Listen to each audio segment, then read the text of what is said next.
Hello, listeners. It's me.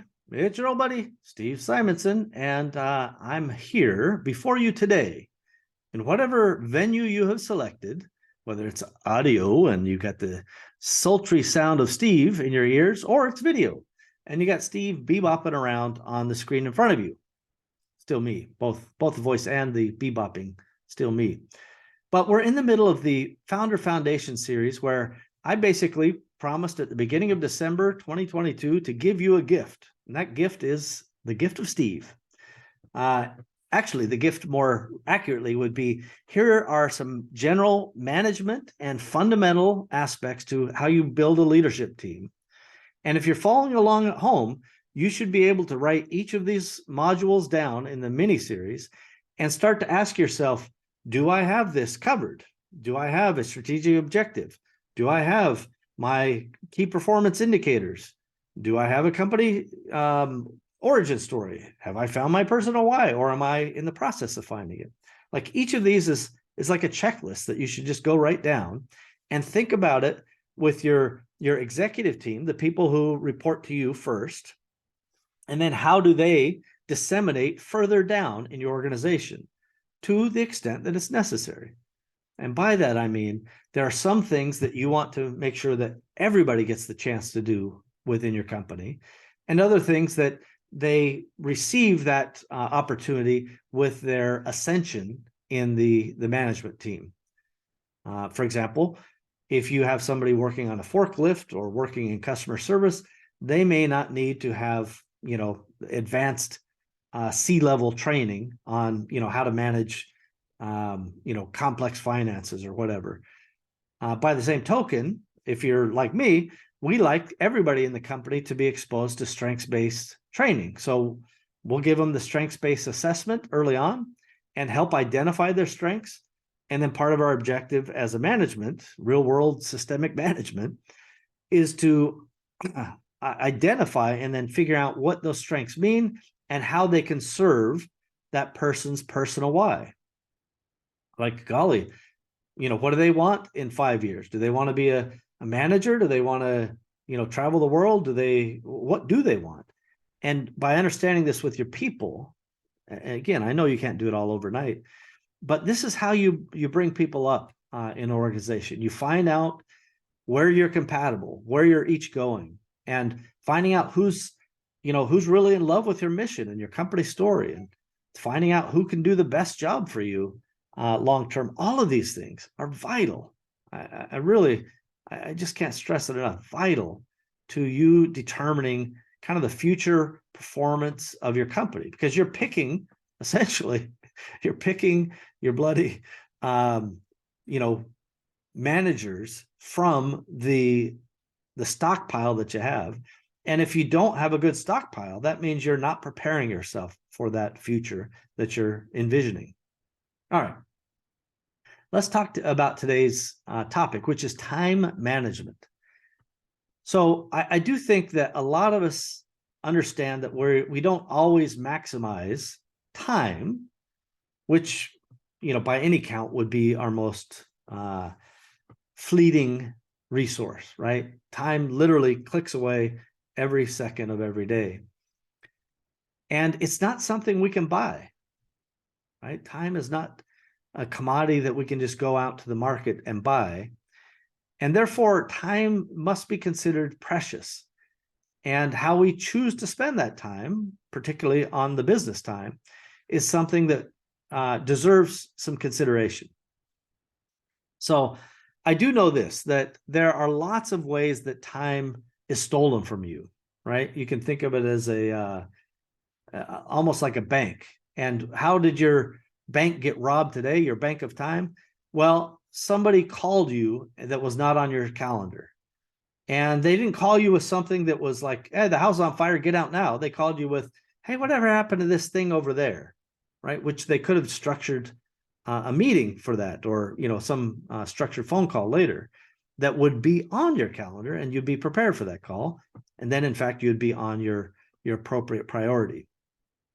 It could be things like, I'm just kind of bored right now, so I'm, streaming, the Tiger King, because I was just kind of bored. By the way, when we get bored and our mind gets kind of sluggish, this is the best time to try to find ways of refocusing, right? And you should almost have like a system for refocusing. Sometimes that could include just going for a walk, right? Which you may consider like a time thief, but I often do some of my best thinking while I'm walking. This brings me to a very important point. Having your calendar, whether it's a 5-hour day or a 1-hour day or a 12-hour day, structured to an extent that you have no time to think is, I think, a mistake. I believe it's a mistake. Not having time, especially at the executive level, founder level, to just let ideas flow through you and contemplate potential solutions and let your brain kind of do processing instead of being overwhelmed with lots of new inputs, I think is important. It certainly has been important for me. And I would say that many entrepreneurs have a similar framework where, we love to be in the moment by moment firefighting of a business. We're often quite good at it. I'm certainly, from an entrepreneurial perspective, one of the best firefighters around. I came up in such a world of chaos and kind of construction business and things like that, problems were both constant and had time problems associated with them. In other words, if you have a problem and this house can't be completed with construction on time, you're getting a big fat bill. So the consequences of not being on time were quite high and caused me to focus on how I can get my time right to begin with.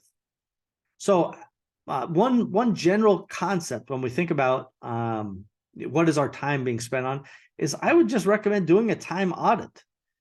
And again, we've shared, I think I did a master class in the UK and I shared a, kind of a time, how to get your time under control process.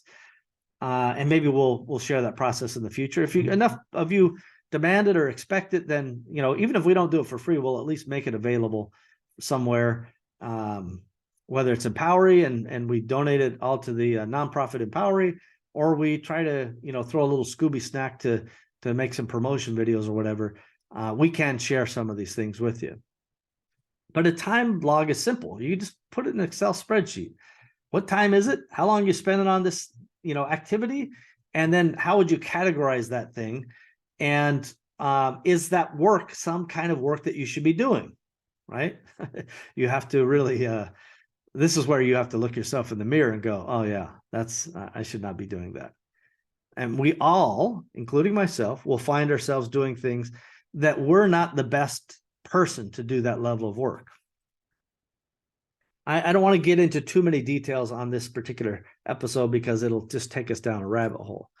But my point is, if you are finding yourself stuck in the tactical level, kind of, I hate to use the word upper and lower level. It's not a relation of value. It's a relation on the functional hierarchy. But we'll just use this example, and I'll try to avoid the rabbit hole. If you run an operation where you're shipping a bunch of products and you decide you're going to go drive the forklift instead of make high-level decisions about the future or the purchasing or finance or whatever, you are burning your time in an ineffective way. Stop doing that. And, maybe you don't have a forklift, but you are spending your time in customer service or some other element that someone else, A, could do better than you, right? And B, this is taking your time from some other more important endeavor. Having that critical scrutiny is really, really important. At least I think it's important for me. So I would just say track your time. I would actually handwrite it out. Don't try to keep it in one of these fancy apps or Excel spreadsheets. You can just print an Excel spreadsheet out and write it down and do it by the minute. Don't leave anything out and do it for a whole week. Add all the time up you're spending, subcategorize that time. Now, at the point you're done with it, then have one of your VAs put it in an Excel spreadsheet so you can start doing, kind of pivot tables and see where you're spending your time. And then you really got to decide if that's how you want to spend your time. And in other words, if you're doing a bunch of things that you shouldn't be doing, stop doing them. Please do yourself a favor. People often are their own obstacle to productivity, right? Write that one down. People, meaning you, are your own obstacle to productivity because you're making decisions of how to spend your time on things that don't require you. And when I say you, I'm really talking about things that only you can do, or things that need your level of authority or discretion, or whatever the case may be.